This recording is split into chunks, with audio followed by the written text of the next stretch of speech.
বীমা অনেকের কাছেই এখনো এটা শুধু একটা বাধ্যতামূলক খরচ, কিন্তু ধীরে ধীরে ভারতের বীমা ক্ষেত্র একটা বড় পরিবর্তনের দিকে এগোচ্ছে।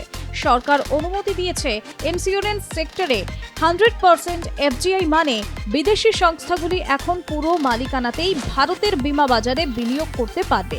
কিন্তু প্রশ্ন একটাই, এর প্রভাব পড়বে কোথায়? কোম্পানির লাভে নাকি গ্রাহকের সুবিধায়?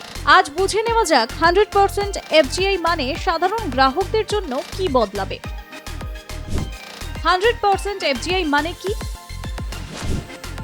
সহজ করে বললে, এর আগে বিদেশি সংস্থাগুলি ভারতের বীমা কোম্পানিতে একটি নির্দিষ্ট সীমার মধ্যেই বিনিয়োগ করতে পারত। এখন সেই সীমা তুলে দেওয়া হয়েছে, মানে বিদেশি বীমা সংস্থা পুরোপুরি নিজেদের প্রযুক্তি, পুঁজি এবং মডেল নিয়ে ভারতে কাজ করতে পারবে। তবে একটা বিষয় পরিষ্কার, সবকিছুই হবে IRDAI এর কঠোর নিয়ন্ত্রণে। গ্রাহকের স্বার্থ রক্ষা এখনো সর্বোচ্চ অগ্রাধিকার। এফজিআই বাড়লে সবচেয়ে বড় লাভটা হয় চয়েস বাড়ে। নতুন নতুন গ্লোবাল ইন্স্যুরেন্স প্লেয়ার ভারতে ঢুকবে। এর ফলে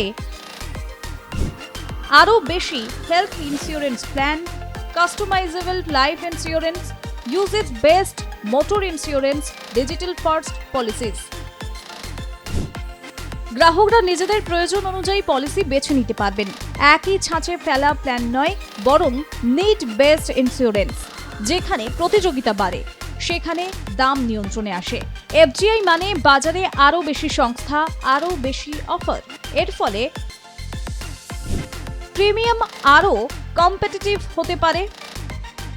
হিডেন চার্জেস কমার সম্ভাবনা, ভ্যালু ফর মানি পলিসিস।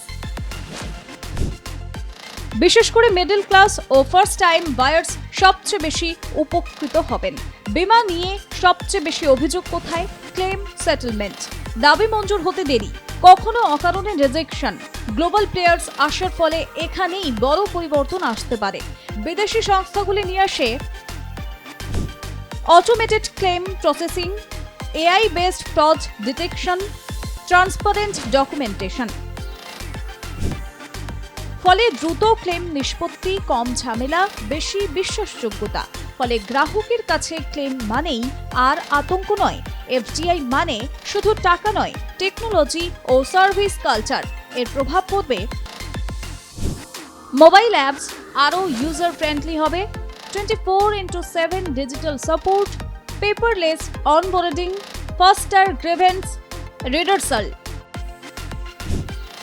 বিশেষ করে ইয়াং এবং ডিজিটাল সাভি গ্রাহকদের জন্য বীমা নেওয়া অনেক সহজ হবে।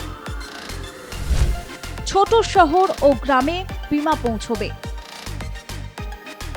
আজও ভারতের বড় অংশ আন্ডার ইনসিওরড। এফজিআই বাড়লে কোম্পানিগুলি বেশি বিনিয়োগ করবে। টায়ার 2, টায়ার 3 শহরে, গ্রামীণ এলাকায়, MSME ও সেলফ এমপ্লয়েড সেক্টরে। এতে সাহায্য করবে সরকারের লক্ষ্য ইন্স্যুরেন্স ফর অল বাই 2047। বীমা আর শুধু শহরের মধ্যবিত্তের বিষয় থাকবে না। স্মার্ট ও AI বেসড পণ্য, ডেটা ও AI ব্যবহার করে নতুন প্রজন্মের বীমা পণ্য আসবে, যেমন lifestyle based health insurance, pay as you drive motor insurance, micro insurance products, custom covers for freelancer. মানে আপনি যেভাবে জীবনযাপন করবেন, পলিসিও সেভাবেই হবে। অনেকে প্রশ্ন তুলছেন, বিদেশি সংস্থা এলে গ্রাহকের সুরক্ষা থাকবে তো? এর উত্তর পরিষ্কার, IRDAI এখনো নিয়ন্ত্রক। Policy norms, solvency rules, claim guidelines, consumer grievance system, সবকিছুই ভারতের আইন অনুযায়ী। অর্থাৎ এফজিআই বাড়লেও গ্রাহকের অধিকার কমছে না। সব মিলিয়ে 100% এফজিআই মানে বীমা বাজারে নতুন যুগের সূচনা। গ্রাহক পাবেন বেশি বিকল্প, ভালো পরিষেবা, দ্রুত ক্লেম আর আধুনিক পণ্য। বীমা আর শুধু খরচ নয়, এটা হবে একটা স্মার্ট ফিনান্সিয়াল সুরক্ষা।